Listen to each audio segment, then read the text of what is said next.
శివశంకర్ గారు, ఎందుకు భయపడుతోంది టీడీపీ? అధికార పక్షమే చర్చ నుండి పారిపోవడం గతంలో ఎప్పుడైనా మనం చూసామా? మొట్టమొదటిసారిగా చరిత్రలో వాళ్ళు ఒక హిందూ మతం మీద దేవదేవుణ్ణి కానీ శ్రీ వెంకటేశ్వర స్వామిని లడ్డు మీద వేసినప్పుడే వాళ్ళ యొక్క పతనం స్టార్ట్ అయిందని అందరికీ తెలుసు. అంతేనా? ఈ రోజు ముఖ్యంగా 5 అంశాలు సార్. ఈ రోజు చర్చలు జరిగితే షార్ట్ నోటీస్ ద్వారా పార్లమెంటరీ సంప్రదాయాలు వాళ్ళకి తెలియవో, తెలిసి నటిస్తున్నారో, సాక్షాత్తు శాసనసభ చైర్మన్నే వాళ్ళు డిక్టేట్ చేస్తూ ఆయన మీదనే అబద్ధాలని సత్యదూరమైనటువంటి మాటలు మాట్లాడుతూ ఆయనే వాళ్ళకి సమాధానం చెప్పే పరిస్థితి వచ్చిందంటే మనం ఎంత నీచమైనటువంటి డెమోక్రటిక్ లో ఉన్నామనేటువంటిది ఒకటి. ఇక ఏదో శాసనసభలో ముఖ్యమంత్రి గారు, డిప్యూటీ మంత్రి గారు, 10 మంది మంత్రులు, 6 డజన్ ఎమ్మెల్యేలు, విప్పులు అంతా కూడాను ఓని తెగ మాట్లాడారు కదా. ఇక్కడ కూడాను 6 రోజుల నుంచి మా ఎమ్మెల్సీలు ధర్నాలు చేస్తూ, గిరావులు చేస్తూ, వాయిదా తీర్మానాలు ఇస్తూ, బతిమాలుకుంటూ సభను హాల్ట్ చేస్తా ఉంటే మొన్న బిఎస్సీలో ఒప్పుకున్నారు కదా. ఈ రోజు బిఎస్సీలో చెప్పిన దానికి ఎందుకు మీరు స్టేట్మెంట్ గా మార్చారు? అంటే మీకు సంప్రదాయాలు తెలియదా? ఎందుకంటే సార్, ఒకటి మేజర్ గా ఒక 5 అంశాలు బయటకు వస్తాయని. ఎందుకంటే 2004వ సంవత్సరం నుంచి రాజశేఖర రెడ్డి గారిని, జగన్మోహన్ రెడ్డి గారిని, వైఎస్ కుటుంబాన్ని హిందువుల వ్యతిరేక చేయడానికి 2 కొండలు 7 కొండలు అనేటువంటిది ఒక డ్రామా ఆడుతూ ఎల్లో మీడియా ద్వారా మొత్తం ప్రపంచానికంతా కూడాను అబద్ధాలు ప్రచారం చేశారు. దానికి జగన్మోహన్ రెడ్డి గారు మన ప్రెస్ మీట్ పెట్టి, బాబు 746 జీవో 747 జీవో ఇచ్చింది ఎవరు? ఇదో ఈ జీవో కాపీలు, ఇందులో ఏముంది? మీరు మీ స్వార్థం కోసం జయచంద్ర నాయుడుతో కోర్టుకి వెళితే అక్కడ ఎలక్షన్ జరగద్దు, రాజకీయాలొద్దు, అన్యమత ప్రచారం జరగద్దు అని ఒకటే జీవో. ఇక రెండవది, తిరుమల అనేటువంటిది మొత్తం అంతా కూడా అన్ని కొండలు కూడా దేవుడిరా స్వామి, అక్కడ ఎలక్షన్ జరుపుకోవడానికి సపరేట్ కాదనేసి 747 జీవో ఇచ్చారు.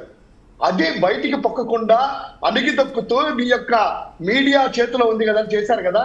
దాన్ని జగన్మోహన్ రెడ్డి గారి ప్రెస్ మీట్ తో బట్టబయలు అయ్యేసి అవడమే కాకుండా 2009 ఎన్నికల్లో బీజేపీతో మీరు గొడవపడి బయటికి వచ్చిన తర్వాత బీజేపీది ఆ హిందుత్వ ఎజెండా పక్కన పెట్టి మీరు లౌకిక ఎజెండా అని పెట్టుకొని 746 జీవో 747 జీవోని రద్దు చేస్తాను అని స్వయంగా ఆయన ప్రకటించినటువంటి వీడియోలు, Eenadu clippings, Times of India Hindu clippings అన్ని కూడా బయటపడే లోపల మొత్తం ప్రపంచానికంతా కూడా తెలిసి వచ్చింది. మొత్తం అంతా ఆయన సైడ్ ఏలు చూపించింది. అరే, ఇంత నీచానికి ఒడిగట్టావా చంద్రబాబు? రాజశేఖర రెడ్డి గారి మీద అబద్ధాలు ఆడుతున్నావని దాన్ని కప్పిపుచ్చుకోవడానికి చర్చ ఇక్కడికి రావట్లేదు. మొన్న జరిగినప్పుడు ఆ వీడియో అబద్ధ వీడియో అని చెప్పలేదే?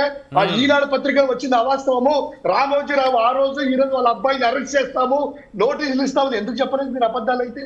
ఇక రెండవది, ఎటు తిరిగినా కూడాను, ఏ మూలకెళ్ళినా కూడాను మనం ఇందాక అనుకున్నట్టు ఏఆర్ డైరీ అసలు కుంభకోణం కానీ వాళ్ళు అన్నట్టు ఈ అవినీతి కానీ కల్తీ నెయ్య జరిగిందంతా కూడా చంద్రబాబు హయాంలోనే, సిబిఐలోనే.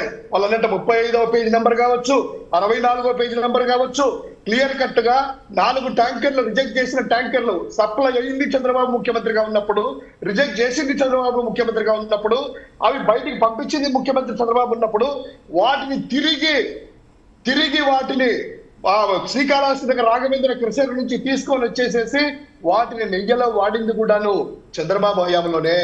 చంద్రబాబే హిందువులకి ఆ యొక్క కొవ్వు కానీ వాళ్ళు చెప్పినట్టు ఆ యొక్క కల్తీ అడల్టరేటెడ్ గీ లడ్డూలో కలిసి పవిత్రమైన లడ్డూను అపవిత్రం చేశారు అని సాక్షాత్తు పేజీ నంబర్ 67లో, page number 35 main supplementary charges 2 కలుపుకొని ఇచ్చినటువంటి వాటిలో సమాధానం చెప్పుకోలేక జాతికి క్షమాపణ చెప్పాల్సింది వస్తుంది. హిందూ జాతికి, హిందూ మతానికని భయపడి రాలేదు. ఇక ప్రధానమైనటువంటిది ఇందాపూర్ సంబంధించినటువంటిది హెరిటేజ్ లింకులు బట్టబయలు చేసిన తర్వాత ఇమ్మీడియట్ గా Heritage Foods national vice president తో ఎందుకు రిజైన్ చేయించారు?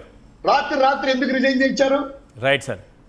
నెంబర్ 1. నెంబర్ 2, ఇదే వ్యక్తులు ఆ యొక్క సంఘం డైరీ గురించి ఆయన మాట్లాడారు కదా, తెగ మాట్లాడారు ఆ దునిపాల నరేంద్ర గారు. మేము నీతివంతులని. ఇదే సంఘం డైరీకి, వైష్ణవ డైరీకి అనుబంధాలన్నీ కూడాను విజువల్ తో సహా బయట పడతానే రాత్రికి రాత్రి ఎర్ర రంగు వైష్ణవ డైరీ మంచి కలర్స్ తెప్పించారు, మంచి కంపెనీ, బాగున్నాయి కలర్స్ కూడా. అదే సార్, ఇంకా పాపం పోయినట్టే. పెయింట్ ఇలా పూస్తే పాపం పోయినట్టే. నేరం చెరిపేసుకోవచ్చు, పాపం చెరిపేసుకోవచ్చు. ఇట్లా పెయింట్ ఇట్లా కొట్టే చాలు.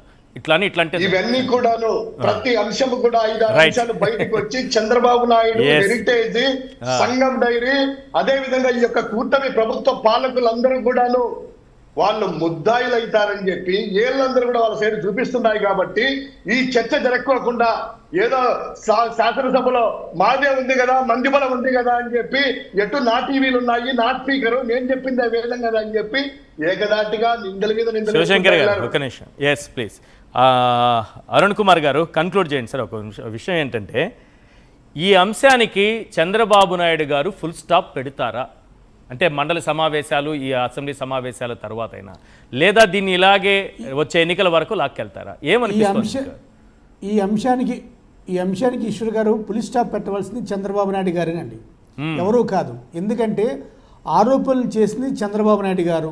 ఎస్. తర్వాత ఈ మొత్తం కల్తీ నెయ్యిలో భాగస్వామిగా ఉన్నది చంద్రబాబు నాయుడు గారు.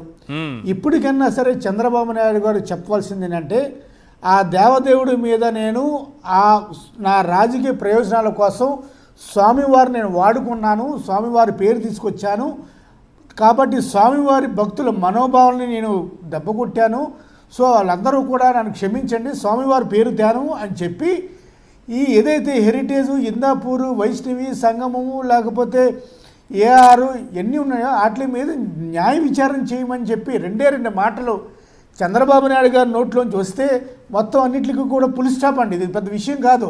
ఎవరన్నా తప్పులు చేస్తారు, ఎవరైనా తప్పులు మాట్లాడతారు. పాపం పెద్ద ఆయన తప్పుగా మాట్లాడి ఉంటాడు.